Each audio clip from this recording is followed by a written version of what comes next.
Hello, I see you're interested in the Corsa with mobile connectivity. Exactly. And advanced European engineering for a fun dynamic drive. All for just £149 initial rental, then £149 a month. Really? Search Corsa Energy. Vauxhall. British brand since 1903. Personal contract hire offer on Corsa 3-door Energy 1.4 75 PS in metallic paint. Initial rental £149 plus 47 months at £149. Excess miles over contracted mileage of 20,000 over 48 months, charged at 5 pence per mile. You will not own the car. T's and C's apply. Offer ends March 31st, 2018. Offer not available with free insurance.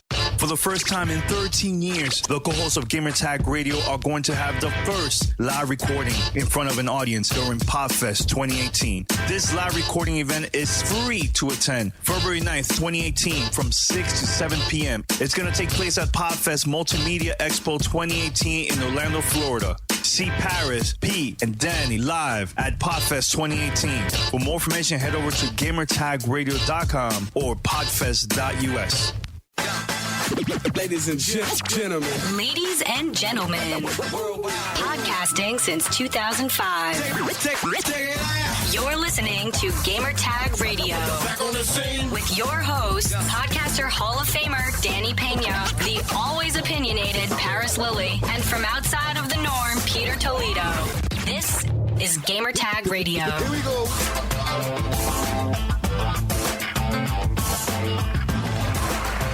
Ladies and gentlemen, boys and girls, we have a special guest here from Xbox. We have Arbor Penello. We're going to be having a great conversation about Xbox One X. But first, we have the whole Gamertag Radio crew here. We have Pete. What's up, Pete? What's up, man? How you doing? Good. Pumped, man. Good. Pumped. Looking forward to this. And also we have Paris in the house. Hey, how's everybody doing? Definitely excited to have Albert here. This should be a great conversation about Xbox One X. I hope so. And also we have Albert here. What's up, Albert? How you doing, guys? Good, man. That's it. Next week, the big week for you guys, man. Oh man, I can't even hardly believe it. It's sort of like knowing that your kids do. You know what I mean? And it's like it's been, but except you've been pregnant for like 5 years. And so, yeah, it's exciting. I can hardly believe it.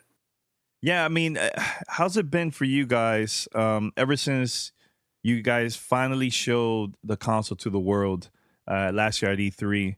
Was it last year? Yeah, last year this year at E3. 2016 is when we did the announcement for Scorpio. Yeah, Scorpio. Yeah, and then E3 this year we showed the hardware. Mm-hmm.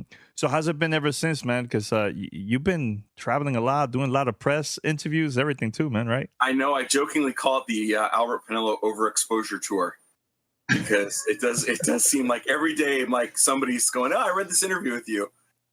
It's been good. It's been crazy. It's funny. It got really real at E3, and it's been really real for the last few months now because before, in 2016, we just kind of had a few numbers, a few specs, but we hadn't really given any details. And that was kind of fun because it was secret.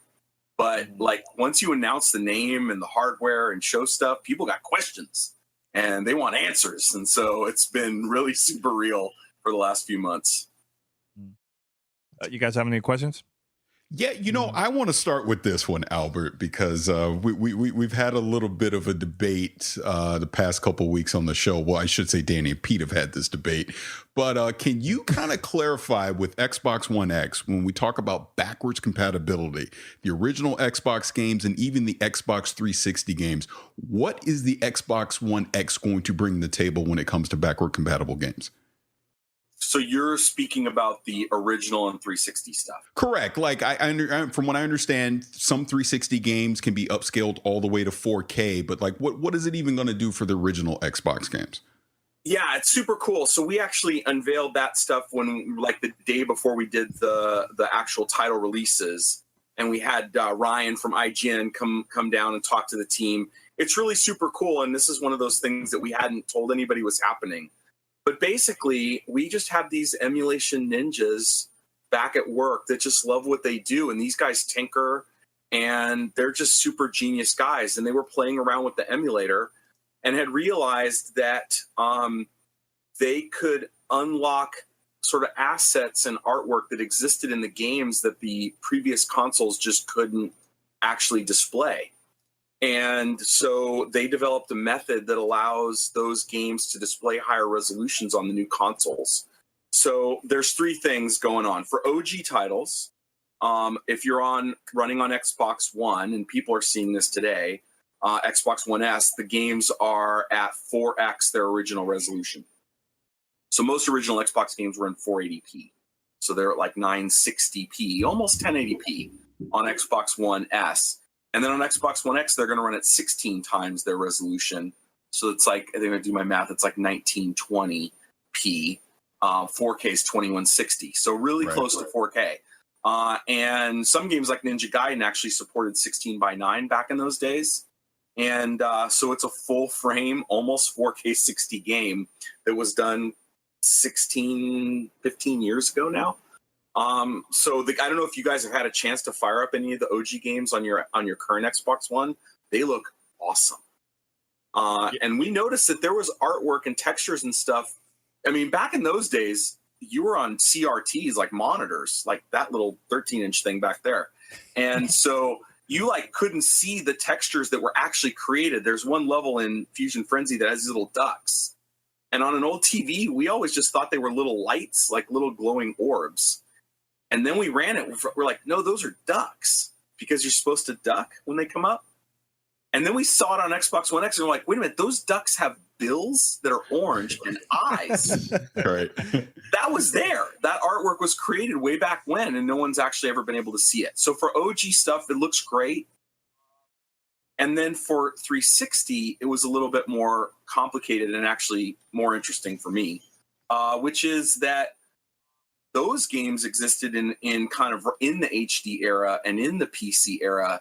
And some of the artwork in those games was created with wide color gamut, even though TVs and monitors couldn't display them, nor could the 360 actually, and had textures that were higher resolution than could be displayed as well.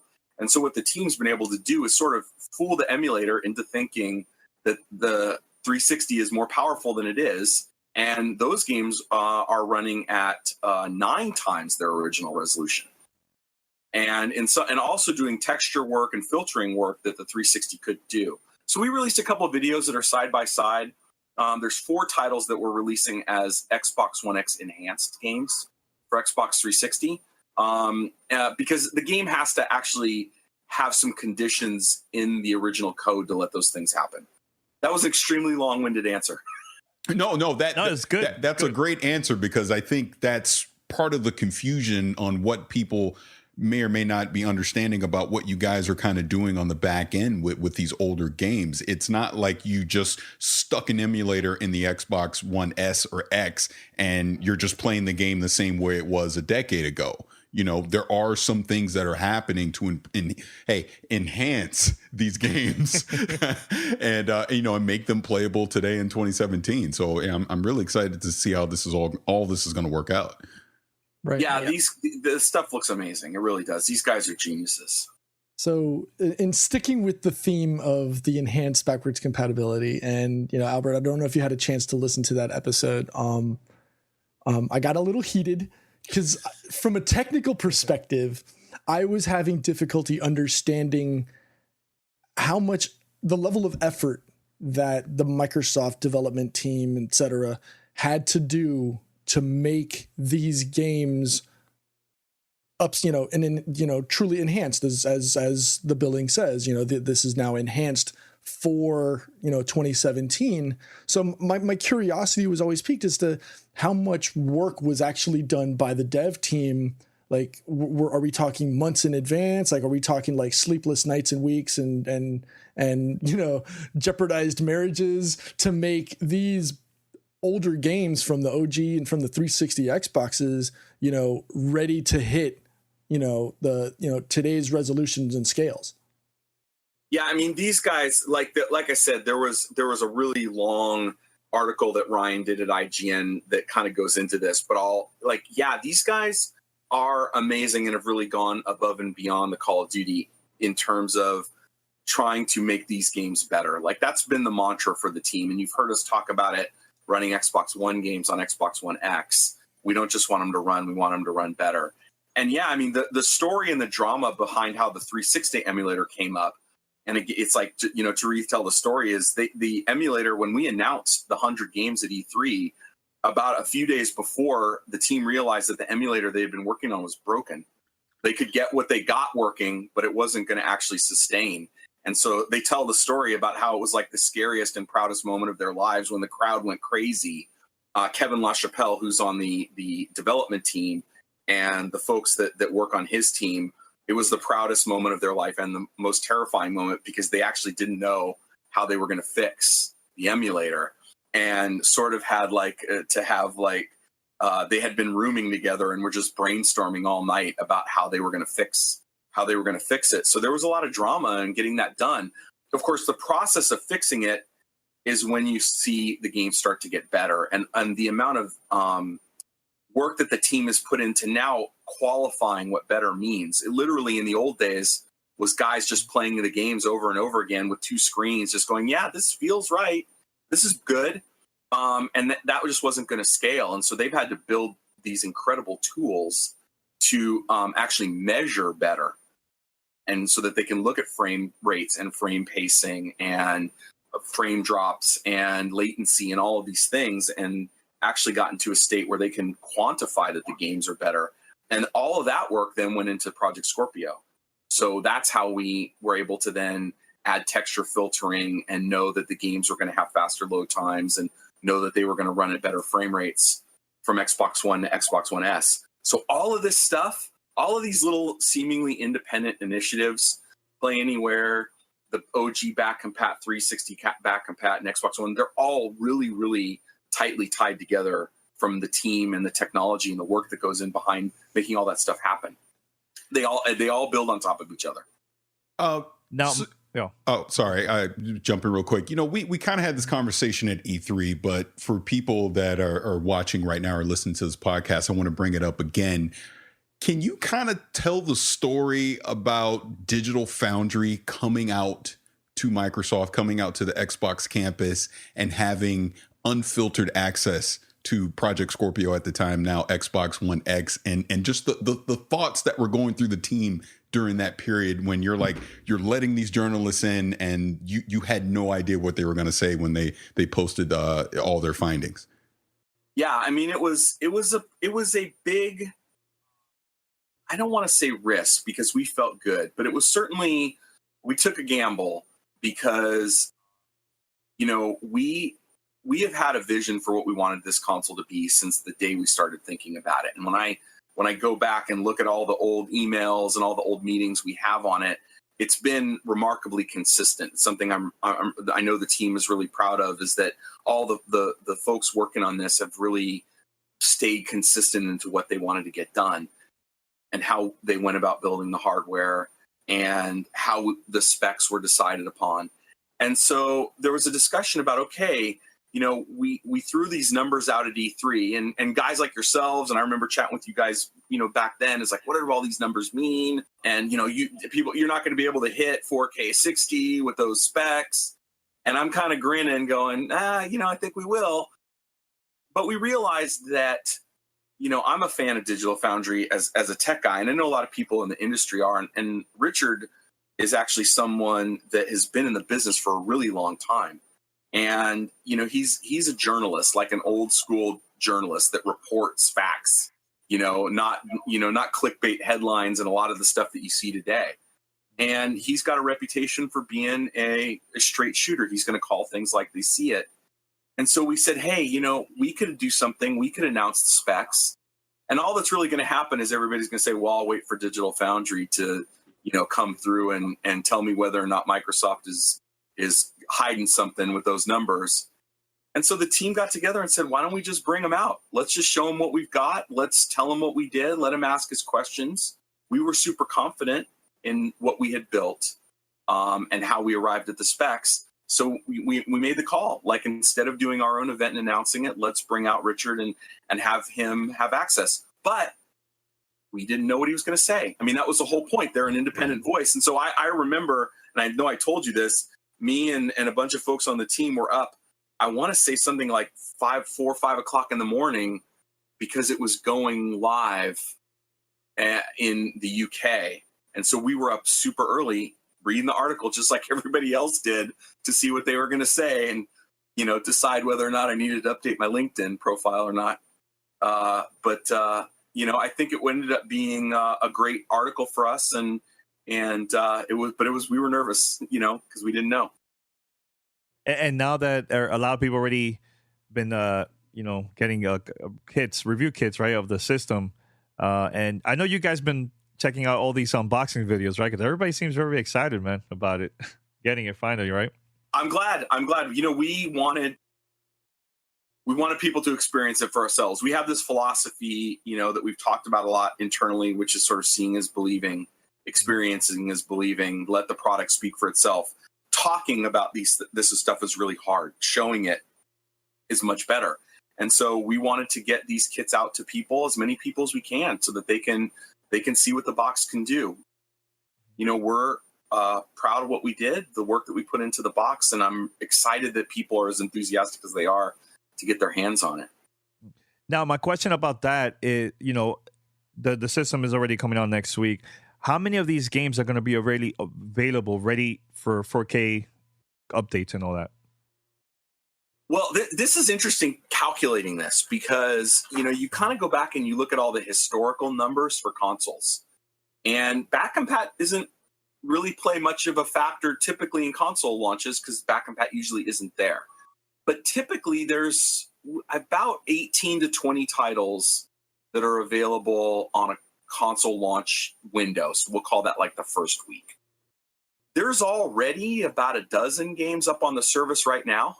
And I think the last time I heard it, and I'll probably get yelled at, is I think in the neighborhood of 60 to 70 titles is going to be available within the first week. And again, this is like, I don't have the specific number, because things have to come through and pass testing, and there's all that work.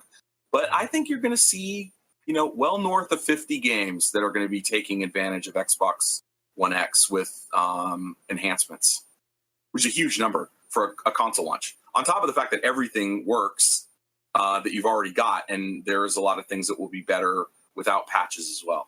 Yeah, so of course we can talk all day about the games and the power of 4K and everything that's coming with Xbox One X. But one thing I don't think that's really been talked about enough is, I know there's been the recent dashboard update, and you can now bring your own USB webcam into the mix. And obviously we're on Twitch right now streaming this, and there's Mixer and things like that. So will there be any improvements with streaming on the Xbox One X compared to the Xbox One S?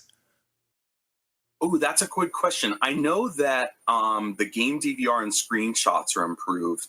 I'm not sure if there's going to be Xbox One X specific Mixer enhancements. That's a good question. I'll have to follow up. I don't know. Oh, good. You stumped the man. Way to go, Paris. You got him. You got me. So here's another one. Here's another one, staying on the lines of entertainment versus just gaming. So there's already a 4K Blu-ray player in the Xbox One S, but now with the Xbox One X coming out, there's just too many acronyms. I always screw it up. But with the X coming out right now, it kind of brings the spotlight again back into 4K and HDR. So how important is it to have that 4K Blu-ray player in the Xbox One X, and what can people expect when they pick one up in November? Yeah, I got to ask, do you guys have 4K sets? Raise your hand. Who's got one? Right here. Yep. All of us do. Yep. Oh, great. Awesome. Have you guys, anybody have well, you guys have S's, so I'm sure that you've played around with the 4K Blu-ray stuff. Yeah, I have. I do not own an Xbox. What? Because I have a PC, so I take. You know what your PC doesn't have? A 4K Bluray player. No, it definitely does not. In fact, there was we'll get to that. There was an interesting build article I just saw that talked about that. You guys know, like, format changes, right? When there's a new, I don't care what it is, TVs, 3D, your new phone with the big screen, the cool cameras. There's always this wave of excitement and wanting to show off what it can do. And, as good as streaming has gotten these days, if you're a audio file or a video file, 4K Blu-ray is really a cut above. I mean, it really looks remarkable. And so I think with all these people getting their 4K TVs, people are going to want to show this thing off in the best possible light. And from a video playback perspective, 4K Blu-ray looks amazing. And so I think it's a great story that we kind of built in Xbox One X, the perfect companion device to your television. If you're going to get a 4K TV, you got to get an Xbox One X. You got the 4K games, you've got Blu-ray, you've got streaming. You basically have everything you need to take advantage of that television that you just got. So I like that it's an all-encompassing, console that has both great gaming and the media and disc stuff as well. I'm curious.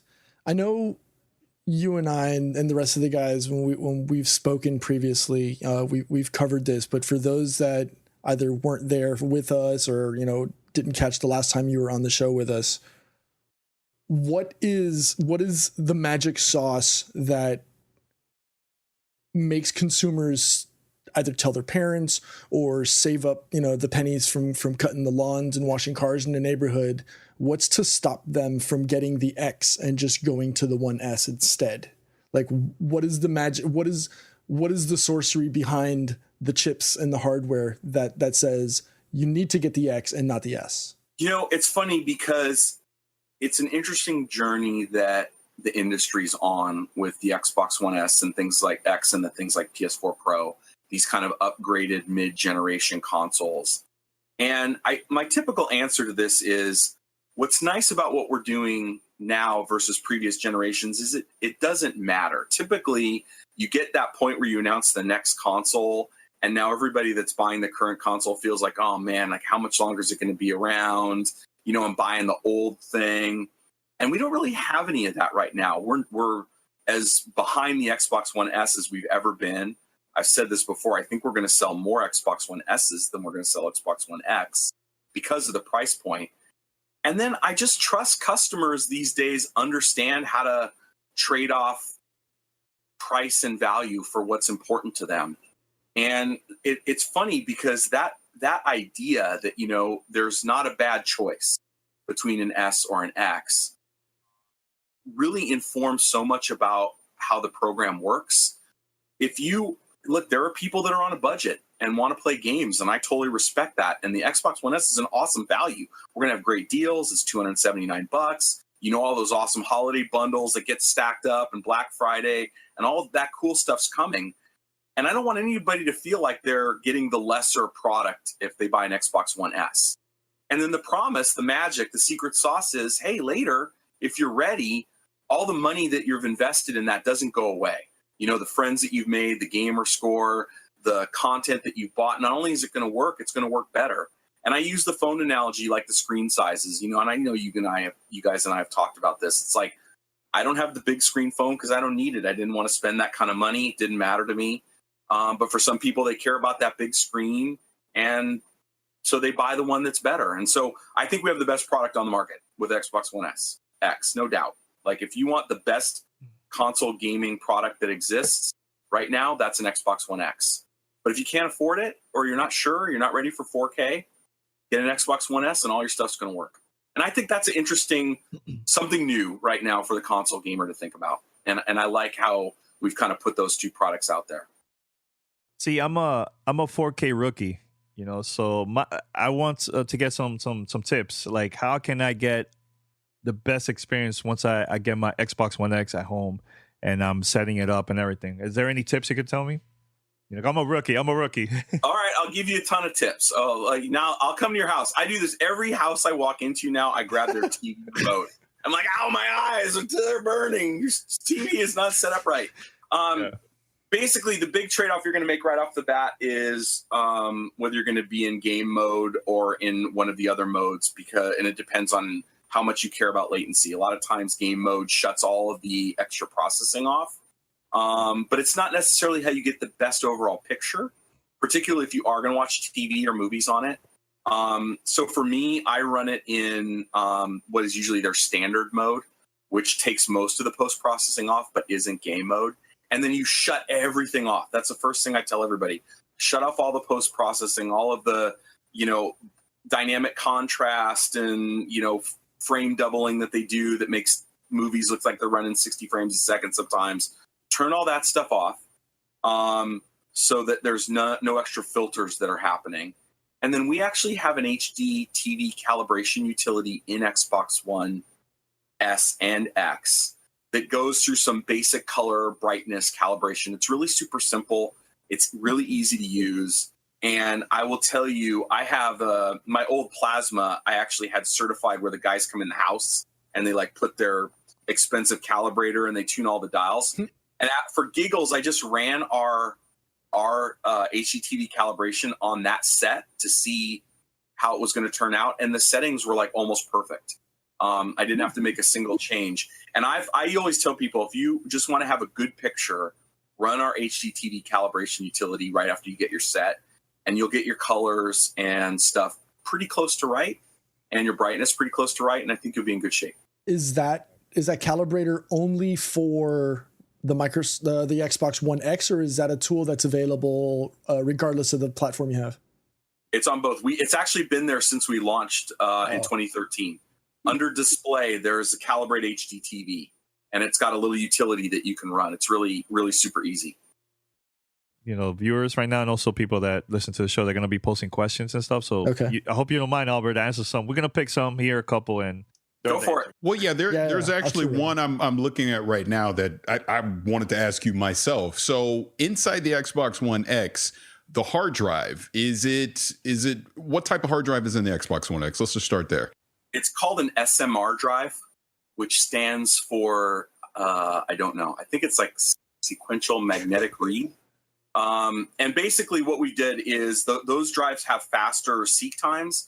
And then we did a bunch of software optimizations that basically guaranteed 50% more bandwidth on the drive that's in the Xbox One S than we had before. So it's a combination of hardware and software. And anybody that knows anything about hard drives knows that like where the data goes has a lot to do with your read and write speeds if you're on the outside of the drive versus the inside.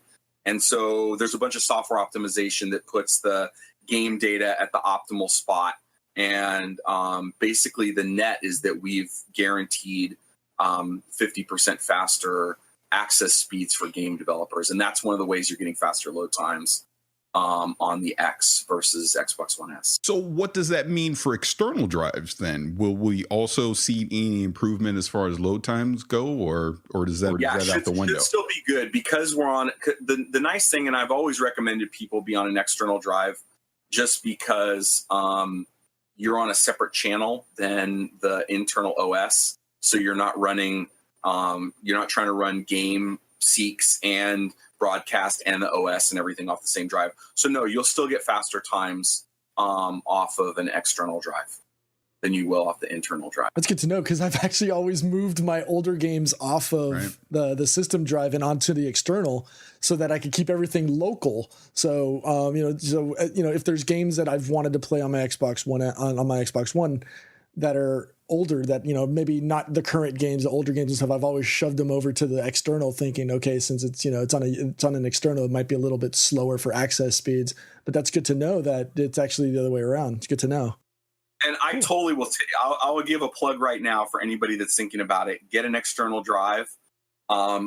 We have a bulk transfer and backup utility that we have now, and this isn't just for X, but even if you're going for an original Xbox One to say an Xbox One S, or if you're getting one of the special editions, you basically had to re-download everything. You had to set everything up.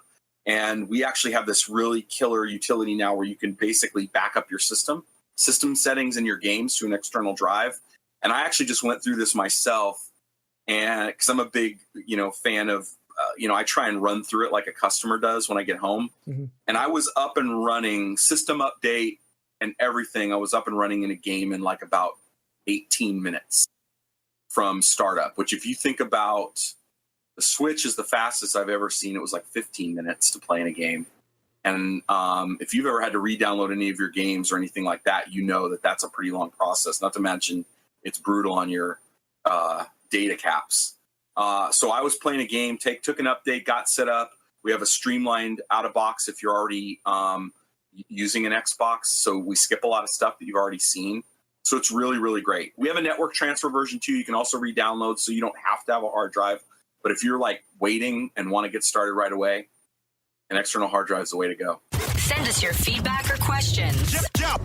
Give us a call at 786-273-7GTR. Email us at fanmail@gamertagradio.com or leave a message on speakpipe.com/gamertagradio.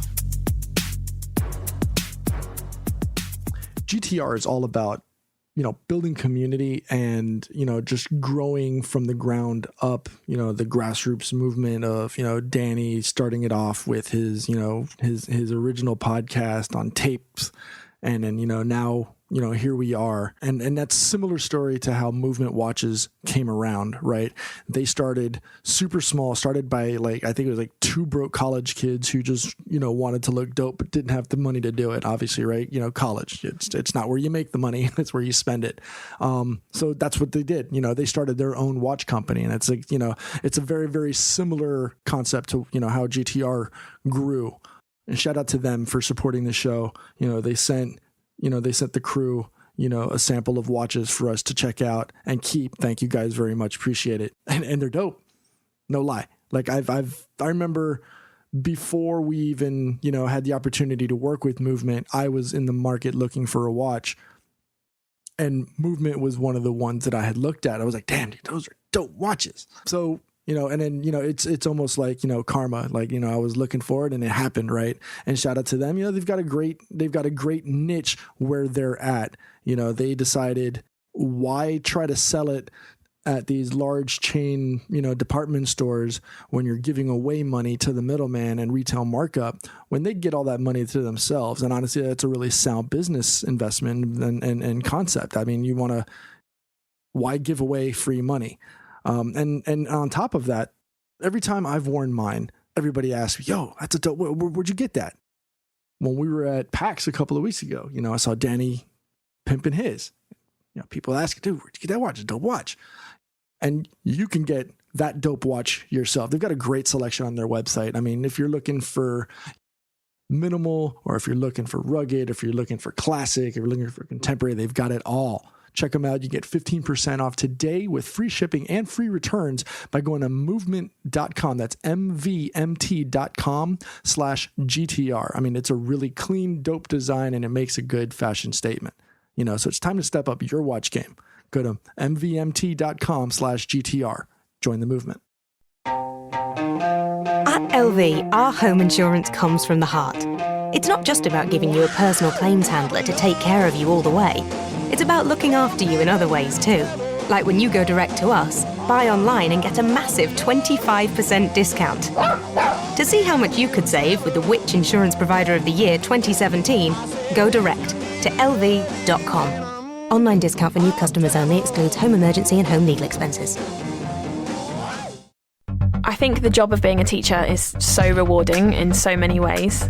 The connection between you and the whole class, that's still unbeatable. When my pupils are successful, it feels incredible. I think the greatest thing for me is seeing the pupils that I teach love the subject as much as I do. I don't think there's any other job where you get the same satisfaction. That's why I chose to teach. You could get £26,000 tax-free to train. Search Applied to Teach. Selected subjects only, subject to eligibility.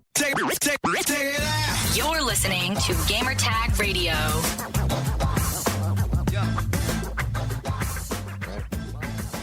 Is there any other questions there, Pete? Actually, I have one. I want to go back to backwards compatibility. Go back to backwards compatibility. Little pun there. back. Mainly because there was a slight bone of contention between Danny and I on the show, and then with our listeners and viewers, etc. If there's any money on the table, I want a piece of it. Well, it depends on how you answer. No. When you're dealing with backwards compatibility, there's usually a hardware issue sometimes because of the way either the game uses specific hardware. Is there or could there be a concern with hardware iteration with regards to backwards compatibility? Yeah, I mean, hardware is the key, and we talked about the fact that we actually had to we included some Xbox 360 hardware calls in the Xbox One that we never really talked about until just recently, and that allowed us to read some of the native file formats off of a 360, and that's one of the reasons that we were able to enable it. The nice thing about being on an x86 architecture that we are now is it's simpler, although the emulation team will tell me that it is not easier. But it certainly makes it a little bit more doable. So yeah, you have to look out for both hardware and software when you're doing this. But the way they've approached emulation now has actually, at this point, I think they would say there's more licensing challenges than there are technical challenges in getting games up and running, but they're always finding something that they've got to do. I'm reading here. There's a couple of questions I think people have been asking, like the same ones here. They want to know how quickly games installed on Xbox One X compared to like the S or the original Xbox. It's hard to compare. I haven't tested it myself. Some of the games are bigger, and so that kind of it makes it hard to tell. It should. The goal was to make the 4K download and install times about equivalent to the 1080p versions on an Xbox One S. That's one of the reasons we did the faster hard drive, was because we knew we were going to be dealing with bigger games, and we didn't want the install times and the download times to grow. That's why we have intelligent delivery, which we talked about. That's why we have the faster hard drive. So I would say if you're installing an Xbox One S game that isn't enhanced, it'll be faster. And if you're installing an Xbox One X game that does have 4K, it'll probably be about the same time. But you guys know it all depends on the game size, which varies wildly from game to game. Here's another question too. Like, for those that don't have a 4K and they already got the Xbox One X and everything, and let's say they don't want to update the 4K, that's optional too, right? It's not like you guys are forcing people to download that update, right? So if you're on an Xbox One X, you are going to get the 4K updates for sure. That part isn't optional. Okay. And the reason is it's kind of interesting. No game console has ever determined the game assets by the television. And in fact, not even your PC does it. So it's interesting that people have asked, but if you think about it, like even in 360 days, you still had SD TVs and HD TVs. And you always got the best version of the game that was assets that were available on that game. And so with Xbox One X, it's actually no different than it's ever been. You're going to download the best version of the assets that are capable to be played on that console, regardless of what display you have. And then I'll talk about super sampling and some of the benefits and some of the reasons why you actually want those 4K updates, even if you're not on a 4K TV. But no, the only option you have is between Xbox One S and Xbox One X. For titles that have enabled intelligent delivery, you can choose to not have the 4K assets downloaded on your Xbox One S. Okay. So to follow up on that, because I think this is important, because day one, a lot of people picking up Xbox One X may not necessarily have a 4K TV. So can you kind of talk about some of the benefits of 1080p and super sampling with Xbox One X? Yeah, and I'm hopeful we're gonna be able to get some demos. This is really hard for us to actually show. I've seen a lot of people asking, and I always tell people there are some guys online that have done some super sampling videos on PC. So they have nothing to do with us. They have nothing to do with Xbox or Microsoft. These are people that have done PC super sampling videos, and they're way better at showing than we are. And so I encourage anybody that's curious to go search out those videos. There's some great ones on YouTube. But effectively, 4K is all the information is there. And the example I use for the non-technical people is like a digital SLR camera that's 25 megapixels or whatever, and taking a picture in that and then displaying it on your phone screen. All the information is there. There's a reason you want all of that detail so that when it's viewed on a smaller screen, it looks amazing.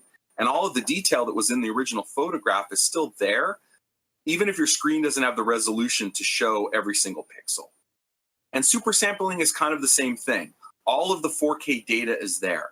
So the extra lighting, the HDR, extra effects, the better textures, all of that stuff still exists, even if your TV can't display it. So actually a 1080p super sampled image from 4K looks way better than a native 1080p image, way better. Less aliasing, more details, the textures look better. And so there is a huge benefit in the image quality if you're actually running the 4K assets, even if your TV doesn't display. And this is one of those things people are going to have to experience for themselves because it's really hard to show, although there are some videos that some guys have done on PC, and I would totally check those out. Anything else, guys? Yeah, another. Go ahead, Pete. I'm sorry. No, okay. It's sticking more with hardware and futurescape. Not a lot has been spoken about, and obviously, if you can't, I understand. VR has kind of been, quiet in a sense from Microsoft, at least, right? There hasn't been a lot of talk about it. How will Xbox One X be able to handle VR moving forward beyond the launch of Xbox One X? Yeah, I mean, I would say Microsoft has actually had a couple of big announcements recently in the VR and AR space with the Windows holographic stuff, the lower cost VR devices. Our first party studios have announced that they're doing some stuff for Windows. And so I think Microsoft as a company is invested in VR. For us this year on Xbox One X, it was about focus. We wanted developers to really be able to focus on getting Xbox One X enhanced games. And I think trying to launch both a new console and a VR device, sometimes you end up shortchanging one or the other. We said at E3 last year that, we were going to build a device that was built for VR, and clearly the specs would say that we're going to be capable of driving high-end VR. But right now, we want to focus on X and have developers focus on building X games. We'll talk about VR later. Because we talked about this at E3, but I wanted to bring it up again because I think it's just such a cool piece of tech. Can you talk about the cooling system for the Xbox One X and how you guys basically had to just, create, your own unique cooling system for this device?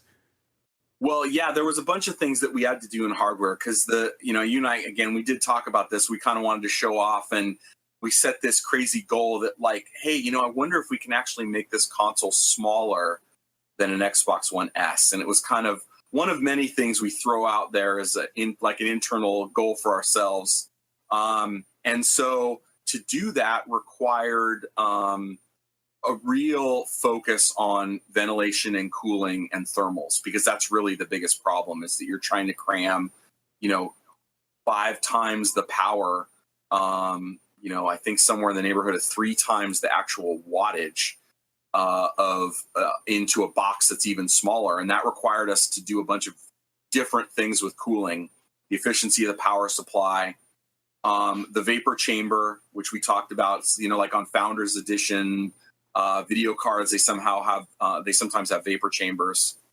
And then this thing called the Hovis method, which a guy named Bill Hovis back at the office came up with. And really it was about having each individual component and the system itself have a very particular power profile. So as as being a PC gamer, voltages and clock speeds are super important, right? That's what overclocking is. You're playing with a millivolt to see if you can get a little bit more performance.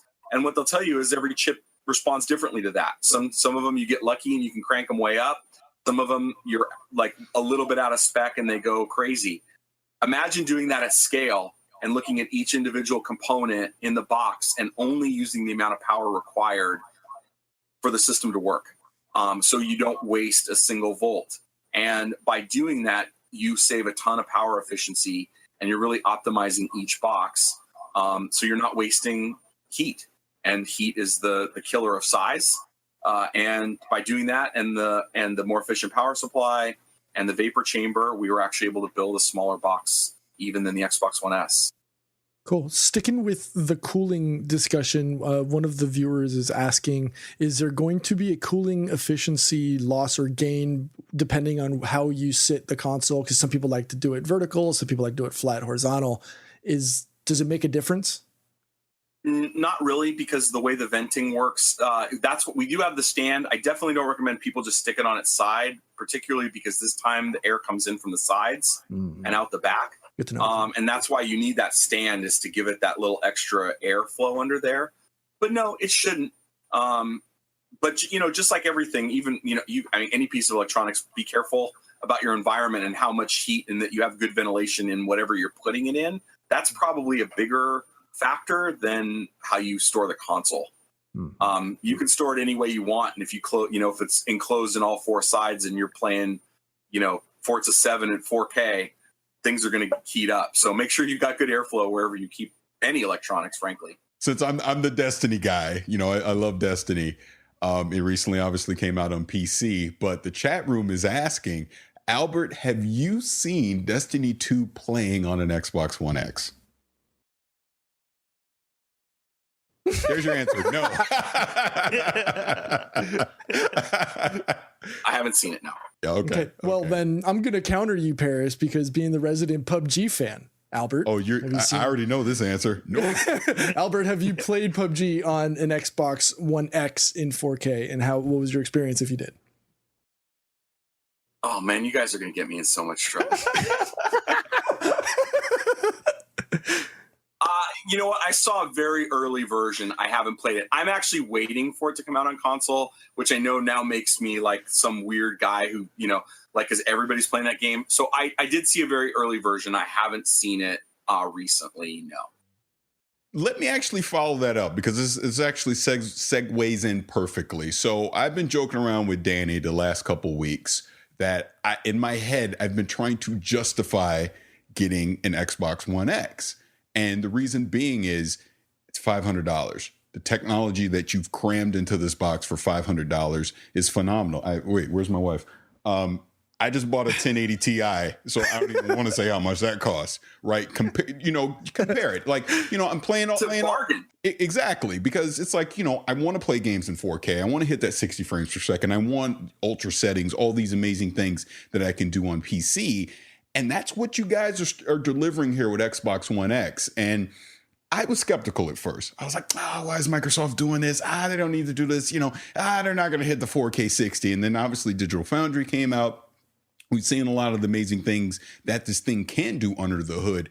And I'm not even looking at today, here in November 2017 when it comes out. I'm looking November 2018. I mean, you guys, Phil Spencer has said many times, you're letting developers, they can do whatever they want. You're not mandating anything. So it is really up to the developer how they want to harness the power that's under this hood. And they're really only just now getting their hands on an Xbox One X. So I'm excited for the future to see where this is going to push the console space, fidelity, visually, going into 4K, HDR, hitting that magic 60 frames per second. We talk about a game like PUBG, and I'm trying to justify it in my head because I would like to play with my friends on console, on PUBG, and this would probably be the gateway to get me to, hey, wife, here's the PowerPoint presentation.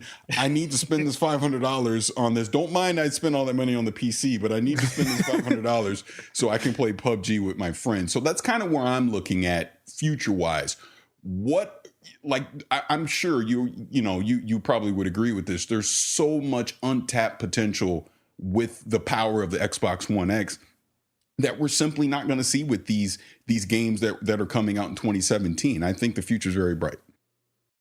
Yeah, I mean, you bring up an interesting point. There's a lot in there, and again, you and I talked about this at E3. The one thing I don't understand is the conflict between PC gamers and the Xbox One X. I've always seen them as complementary more than anything else, because you and I talked about this. There aren't HDR PC monitors. And the number of guys who have rigs that can run 4K games with high textures is actually, it's not that huge, right? It's not the typical PC user. And we're just giving developers more eyeballs, more outlets, more reason to build 4K content. So I always think of them as complementary, right? And I think you bring up a good point. For guys like you that want 10/10 of performance on the PC, but also want to play on console, this is not going to feel like a significant downgrade for you visually. right? And you probably have a great 4K TV. In some ways, it might be an upgrade unless your monitor's HDR. In fact, we actually heard that from many developers who were surprised themselves that they kind of preferred the Xbox One X version simply because it was on a bigger screen that was in HDR, and they hadn't seen their own work building it on PCs in HDR. So I see these things as complementary. I hope that Xbox One X is going to drive HDR monitor penetration because there'll be more and more assets created. The second thing, I think you're right, too, is that if you think about it, the development kits went out right before E3. And we did do a lot of work to make developing between the two consoles really easy. And to me, it's remarkable that we've announced 100, and I think we're over 160 Xbox One X enhanced games before the consoles even launched for something that the development kits have only been out since E3. That is like a level of support. If you just take a step back, you're like, wow. And what game ever in launch has taken full advantage of every piece of horsepower in a console? Like none. It's always the stuff that comes in year 2 and year 3 where the developers have had time and more experience with the hardware. So I totally agree with you. Everything that we're seeing today represents a few months of work on our system. And we're already hitting pretty lofty, knock on wood, pretty lofty goals in terms of textures and resolution and frame rate. And yeah, I mean, some games are not going to be there because they've decided to do something else. There's always, I don't care what CPU or GPU you put in your machine, there's going to be a developer that turns it up to 11 that's going to tax it, right? Yeah, and so, you know, the idea that developers are held back by the development is not the case. They just decided they want to push things in a different direction. But I can't wait to see what next year brings. Again, these games have only had a few months on our box, and they're already getting this level of performance. Imagine what next year is going to look like. Albert, let me go back with the old games, with the OG Xbox, because, you know, I know that there's some games that has online from back then, but you guys shut down the servers. So is some of them going to have online features now that it's coming back? No, unfortunately, if you remember, the original Xbox Live was a completely different system than what happened with Xbox 360. If you remember, there wasn't platform level live. It was in each individual game. You had to boot it up and sign in the game. It's hard. People don't remember that. They just assume it was always there, but that didn't come until 360.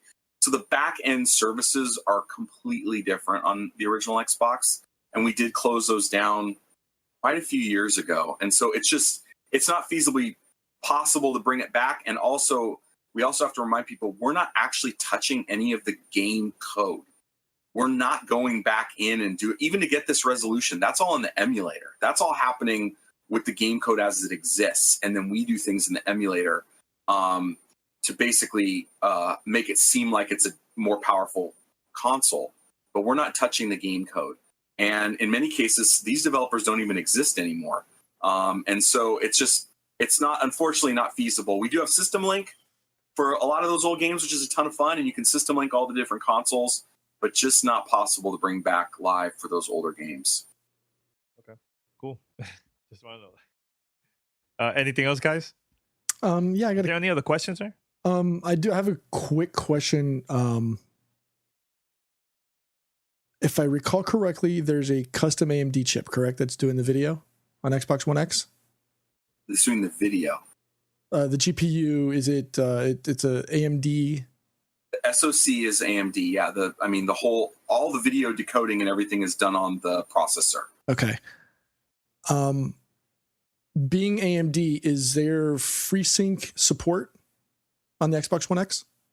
So we do support FreeSync over HDMI if you have a monitor that will take it. And we have been talking to TV manufacturers about trying to get that support in televisions.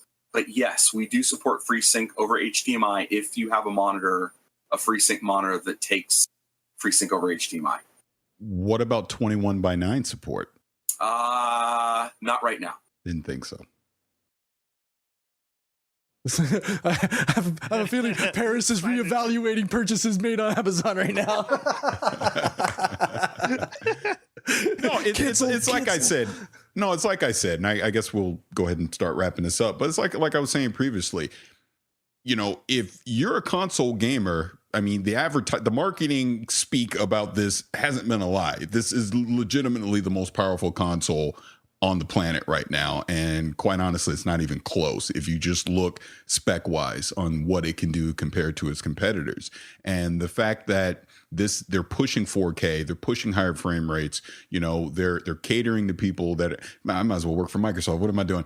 But the fact that they're you want to take over? Yeah, I'll take over. No, but it's like I am impressed, and I don't even own an Xbox, and I guess that's why I keep saying this. I don't own an Xbox. I mean, I have a PC. I do play anywhere, but I look at what you guys have done with this console. I came from being very skeptical to now, I'm like I said, I'm trying to justify it in my head. Should I go get this thing, and put it out in my living room and have it, as a part of my gaming life or whatever you want to call it, because I see the potential in it. I see what you guys are doing, maybe not necessarily today, but down the road, what it potentially can do. Like, as an example, I'm playing Assassin's Creed Origins right now on PC. 4K, looks beautiful, but like I told Danny, I can't wait until you get your Xbox One X because I'm dying to know what it's going to look like there. And that's kind of where we are. Like, I've been telling him once he gets his Xbox One X, we need to go play Gears of War 4 together, because now you'll be able to see what I see, and I think that's kind of the big thing, that you're literally opening up 4K gaming to an entire new market, being console people. And I think it's going to push people to get 4K TVs. And like I said, the 4K Blu-rays and the whole thing. So even though I'm not getting one day one, I'm excited for this launch because I see what it can mean for the industry. And as a gamer, that's all you would want, is to just push the industry forward. I appreciate that. I mean, it's been fun talking to you guys about this stuff, and you're always busting my chops about it as well, which is good. I love it. I love talking about this stuff. It's been fun chatting with you guys about it. It's been fun journey for us, and I appreciate what you said about sort of everything we said has been true. It's really been something that we've been very specific about the words we've used, and the promises that we're making, so that when people get the console, it's everything we said it was. And I believe that to be true. And when you guys will see it, I'm sure I'll hear it from you guys as well. But I appreciate you saying that. No. And again, thank you for just, sitting down, talking to us, over the past year or so about this console and just everything that it's going to be. It's been amazing conversations. You guys are the best. I've just enjoyed watching you and what you guys have been doing. So I'm happy, and I do enjoy our E3 bar room chats. It's always fun. Yeah, that was cool. Great conversation too. Absolutely. And then actually one non-Xbox question, because I have to ask. Talk to me about that robot in the background there. I think it's Mazinger Z. No, on your other shoulder. Oh, the other shoulder. I see Devastator. I do. Yeah. I see Voltron. Mazinger Z on the bottom behind your left shoulder. The one with the right here. That one. So this is a Grendizer Shogun Warrior, which was not released in the US, by the way, only Canada and the UK. And this is my second one. I'm actually set it aside, but yeah, as you can tell, this is my toy room / office, which is like my place of zen. But yeah, I'm a bit of a toy collector. That's awesome. Yeah, I had Dragon, I had Poseidon, and I had Guy King. So I have them in the box, right outside of, and I have a Rodan as well. Wow. Not in the box, but I have a Rodan. Yeah, I love the Shogun Warriors are, very influential on my childhood. That stuff. I have one more question here. This is related to Voltron. Back in the 80s, which one you like, the line Voltron or the vehicles Voltron? So if you notice, I have them both. Mm-hmm. Yeah, I see that. Yeah, so you like both. So the Lion Voltron back there is the Solar Shigoken one that they just released. Mm-hmm. And then a third-party company, I think in China, did a Soul of Shigoken-like vehicle Voltron. So as a kid, it was all Lion Voltron. As a grown-up kid, I've come to appreciate the vehicle Voltron as well. So he's like the unsung. There was a third one, by the way. Yep, with the 6 arms. Yes. Hold on. Oh, here we go with the, source. Here we go. The little known, not often seen third Voltron, Albegus, which is super lame. So we don't even talk about him. Now I have to ask you this. See, I was actually the opposite as a kid. I loved the vehicle Voltron because I thought the line Voltron was cheap because he just pulled out Blazing Sword to win every time. But have you watched the new Voltron on Netflix? Yeah, I was telling the guys earlier, I have a 3-year-old at home who I'm surprised is not bolted in this door hearing me talk. And so I have like no time to watch anything. I really like the reboot. I'm finished season 1. I'm like halfway through season 2. Oh my God. You've not even gotten to the good stuff. Danny, tell him. He has not even gotten to the good stuff yet. Season 3 is pretty good. Let me just say this without spoiling anything. Vehicle Voltron and the third Voltron potentially exist in that universe. I'll just say this. Yes. When you get caught up, you'll see what I mean. It's a good show. Did you see the reboot they did like 5 years ago? Yeah, that wasn't that good. I didn't like that. It actually had a pretty good story. The animation was not. Yeah, that show got cool at the end. Wait a minute, hold on. I have. Oh yeah, this is a cool one too. The Playmates. Oh, nice. Oh yeah, nice. Yeah. Great toy, by the way. Excellent. That's really dope. That's awesome. That's a whole. We'll do another podcast. We'll do a toy podcast. Just on that, right? Well, see, yeah, because to my right, I have my shrine of stuff up here. I have all my Transformers. I have Lion Voltron and Robotech and all that stuff over there. You can't see it to my right, but oh yeah, I could talk this stuff all day. When you weren't there, I gave Danny and these guys a little view of the room. It's crazy. It's embarrassing. I was impressed. Yeah, I'm like, okay. All right. He's got the sauce. He wins the night. All right, Albert. Thanks for joining, man, and recording this interview with us, man. That was a lot of fun, man. A lot of fun. I'm pumped. I'm excited, and honestly, like, I'm excited for the future too, man. I think this is good for the industry, man. So congrats to you guys, man. Well, I can't wait to hear what you say after you get it, Paris. I'm sure we're going to find some reason for you to get it, and then we'll chat after lunch, and you can give me all your comments. Yeah. Awesome. All right, everybody, go to gamertagradio.com. Post your comments over there. Remember, you can also find us on Spotify, iTunes, TuneIn Radio, Stitcher, and other podcast directories. And send us your feedback. fanmail@gamertagradio.com. Anything else, guys? Put a release date on PUBG and say it's 4K 60, and I might get one now. How about that? All right, guys. Until next time. Peace. See ya. All right. Thanks for listening to Gamertag Radio. Be sure to like us on Facebook and follow us on Twitter. Gamertag Radio is on radio.com. You can now watch Gamertag Radio live on Twitch. Get all the latest news and coverage related to the gaming industry. Join hosts Danny Pena, Paris Lilly, and Peter Toledo. Don't miss the crew record the podcast live Sundays, 9:30 a.m. Eastern Standard Time, or Wednesdays, 9:30 p.m. Eastern Standard Time. Get involved with the conversation, send us questions, and be part of the show. Gamertag Radio. Follow us, twitch.tv/Gamertag Radio.